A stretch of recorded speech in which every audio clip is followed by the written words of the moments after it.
Oui, on peut toujours parler de stéréotypes concernant les femmes au volant en 2022. Ces stéréotypes, ils existent depuis l'avènement de la voiture en fait. Et donc notre but dans les études qu'on mène, c'est d'essayer de comprendre le contenu de ces stéréotypes et de regarder leurs effets justement sur les comportements des femmes et des hommes au volant. Alors les croyances sociales, on les retrouve dès l'âge de 11 ans dans la tête des individus.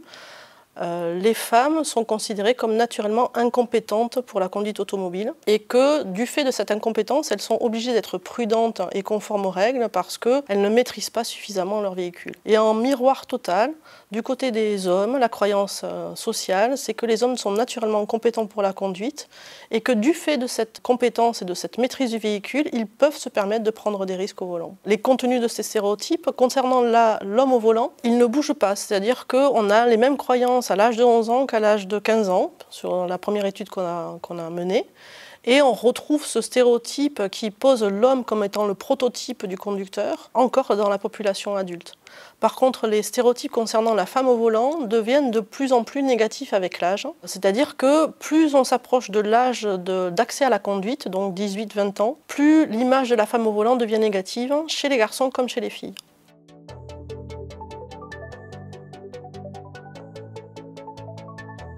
En France, on a une différence de 10 points entre le taux de réussite des hommes et le taux de réussite des femmes à l'examen pratique du permis de conduire. Ce qu'on a pu mesurer dans nos études, c'est que les femmes qui croient à ces stéréotypes qui posent l'homme comme naturellement compétent pour la conduite ont un sentiment de compétence au volant plus faible, ressentent davantage de difficultés dans leur leçon de conduite et à l'examen pratique, et finalement ont une réussite au permis moins importante. Et en regard, les femmes qui arrivent à se départir de ces stéréotypes-là ont un taux de réussite au permis plus important. Ce qui a été montré, mais c'est quelque chose qui a été montré sur plein d'autres domaines, c'est que lorsque on rappelle à un individu qui fait partie d'un groupe stigmatisé et qu'on le place dans une situation d'évaluation, finalement, il a tendance tellement à chercher à ne pas se conformer aux stéréotypes que finalement, ça fait baisser ses performances. On a fait un testing avec un collègue économiste, Yannick Lorty, auprès d'auto-écoles, où on envoyait des messages qui étaient censés venir de candidats ou de candidates au permis de conduire. Ce qu'on a observé, c'est que les auto-écoles, quand elles répondent à une candidate, lui proposent en moyenne 2 heures de plus de leçons de conduite qu'aux hommes. Donc il y a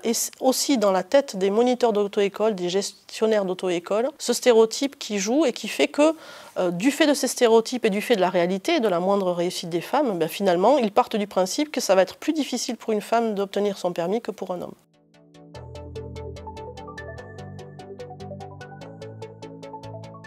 Le fait de croire à ces stéréotypes, notamment chez les hommes, va augmenter leur sentiment de compétence au volant, et en augmentant le sentiment de compétence au volant, va quasi automatiquement, finalement, augmenter leur prise de risque. Dans quasiment tous les pays du monde, on retrouve la même proportion d'hommes et de femmes dans les accidents mortels sur la route. Et la proportion, elle est équivalente dans tous les pays, c'est 3/4 d'hommes, 1/4 de femmes parmi les tués. En fait, le fait pour un homme de croire à ce stéréotype va faire que, pour lui, prendre des risques au volant, c'est montrer qu'il est un bon conducteur. Et montrer qu'il est un bon conducteur, c'est montrer qu'il est un homme. Et ça va affecter leur comportement de prise de risque et notamment d'infraction. On a beaucoup plus d'infractions concernant la vitesse et concernant l'alcool au volant chez les hommes que chez les femmes, par exemple.